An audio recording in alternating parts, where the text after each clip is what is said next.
Bonjour à tous, je suis content de vous retrouver pour une nouvelle vidéo dans un lieu atypique, connu pour être hanté et glauque. Cette maison forte a fait l'objet de nombreuses vidéos d'enquête paranormale. Je me trouve ici aujourd'hui pour vous partager son histoire et ses légendes.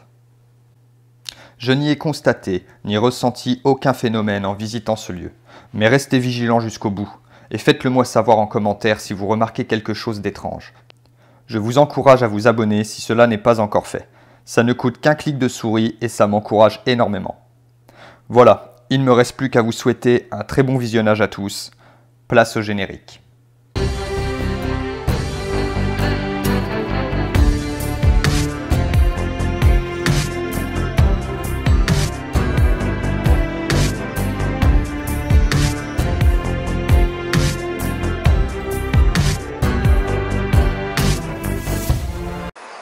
Salut les amis, là on se retrouve au château de Reignac. Je suis en train de monter la côte. Jusqu'ici déjà je peux juste vous dire que c'est super beau. On ira voir aussi le village troglodyte de la Madeleine après. Donc je vais vous faire une petite visite guidée, je parlerai en off pour vous expliquer un peu l'histoire du château.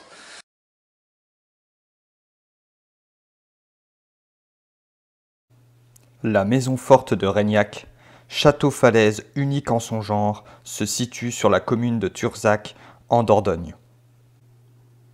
Pendant toute la période allant de la préhistoire au Moyen-Âge, de nombreux habitants de la vallée de la Vézère continuent à vivre dans des habitats troglodytes faciles à défendre et qui leur offrent une sécurité accrue.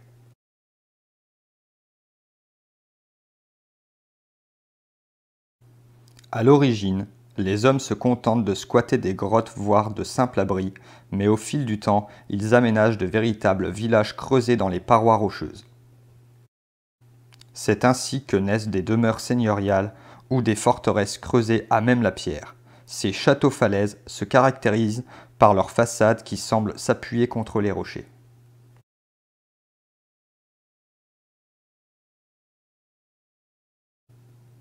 La maison forte de Reignac, située à un jet de pierre des grottes des Aisies et de Lascaux, est le dernier château-falaise encore debout.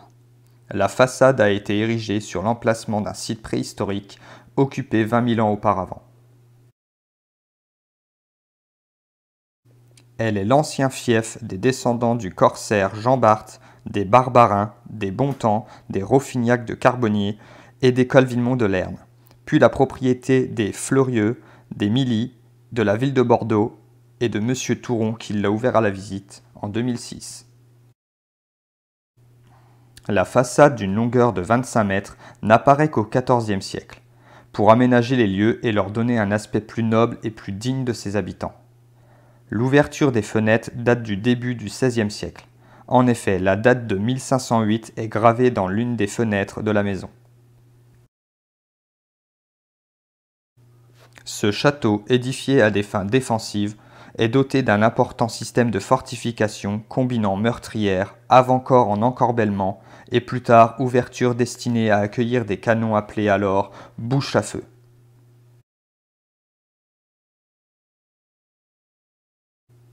Des terrasses sont également aménagées dans la partie supérieure de la falaise afin de surveiller la vallée et permettant aux habitants de se mettre à l'abri et de défendre le château en cas d'attaque. Des bandes organisées vivent en effet du brigandage et n'hésitent pas à piller les châteaux de la région.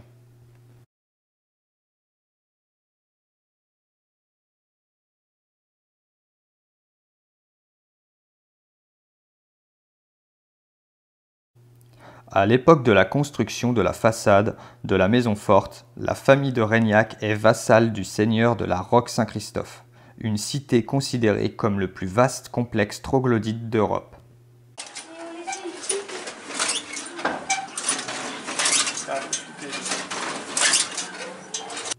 Les Reignac profitent de nombreux privilèges et peuvent notamment rendre justice pour des faits mineurs qui se déroulent sur les terres du domaine.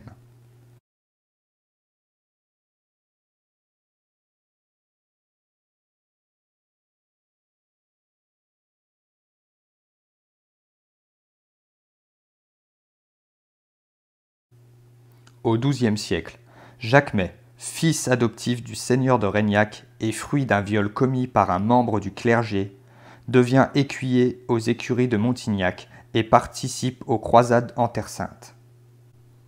Lorsque son père décède, il revient en Dordogne afin de s'occuper de ses terres et très vite, la région connaît une série d'événements dramatiques. En effet, Jacquemet, aigri notamment par plusieurs années passées au fond d'une prison en terre musulmane, se révèle être un homme cruel, usant et abusant de son pouvoir sur les personnes qui ont le malheur d'habiter sur son domaine.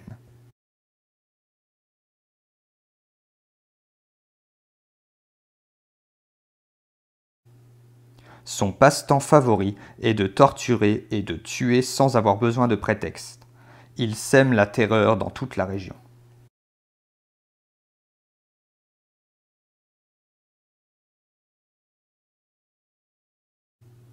Cette peur est d'autant plus grande parmi la population féminine car celui qui est surnommé le bouc de Reignac se plaît à capturer des jeunes filles afin d'exercer le droit de cuissage qui lui permet de déflorer en toute impunité. Cette pratique avait été abandonnée par les seigneurs depuis plusieurs générations.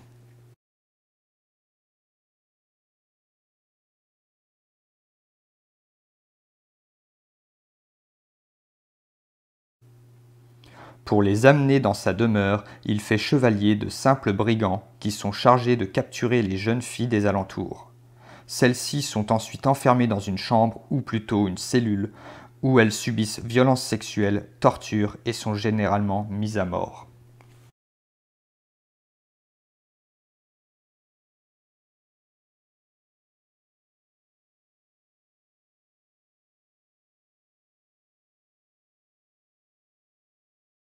De même, les chevaliers deviennent les instruments de sa justice et se chargent d'assurer les fonctions de juge et de bourreau. Ce système permet au seigneur de Reignac de poursuivre ses monstrueuses activités sans être inquiété.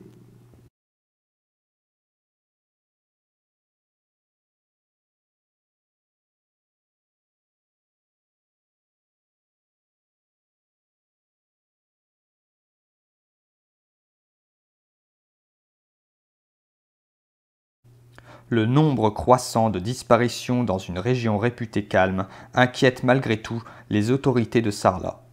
Les soupçons ne se portent cependant pas sur la personne du seigneur de Reignac, et celui-ci est même sollicité afin d'enquêter dans le voisinage.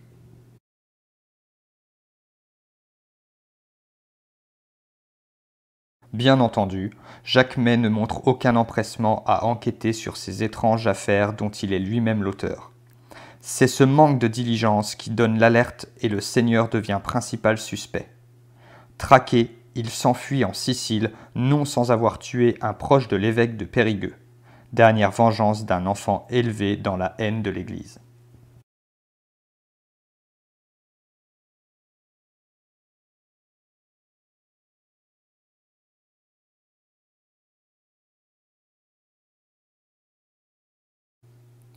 Jacquemet n'est pas le seul excentrique à avoir habité la maison forte. Au XIVe siècle, un alchimiste du nom de Léopold de Bonaventure aurait en effet pratiqué son art dans une salle ouvrant sur la terrasse supérieure. Il aurait en effet cherché à fabriquer un élixir de jeunesse éternelle. On ne s'étonne pas qu'il s'adonnait à ces passions bien cachées dans la demeure troglodyte, car elles auraient pu le mener tout droit au bûcher pour sorcellerie.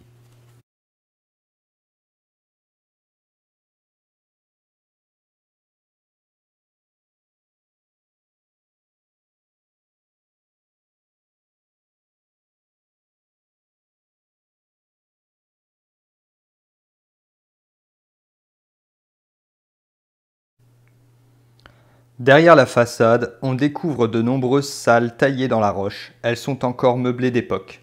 Grande salle d'honneur, salle d'armes, salle à manger, salon, cuisine, chambre, chapelle, cachot, oubliette et cave.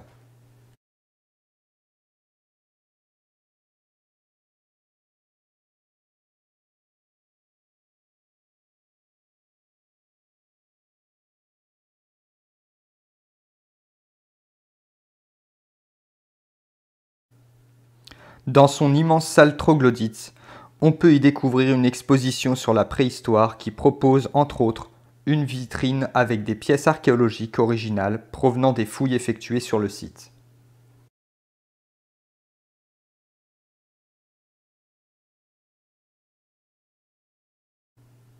À la fin de la visite, une salle d'exposition nous présente 60 instruments de torture authentiques.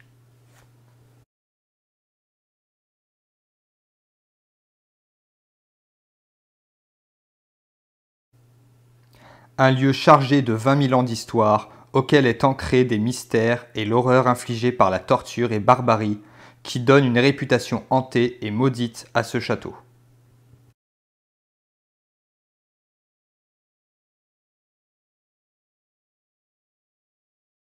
J'avoue ne pas avoir vécu quoi que ce soit d'irrationnel lors de ma visite. Je n'ai d'ailleurs eu aucun ressenti dérangeant, si ce n'est d'imaginer ce qui a pu se passer entre ces murs. Peut-être que l'influence des visites ce jour-là y a contribué. Toutefois, je vous laisse vous faire votre propre opinion et vous encourage à partager vos ressentis et expériences dans les commentaires.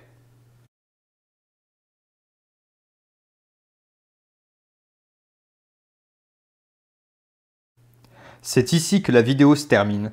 En espérant que ça vous aura plu, c'était Arestos. Je vous dis à bientôt pour de nouvelles vidéos sur d'autres lieux.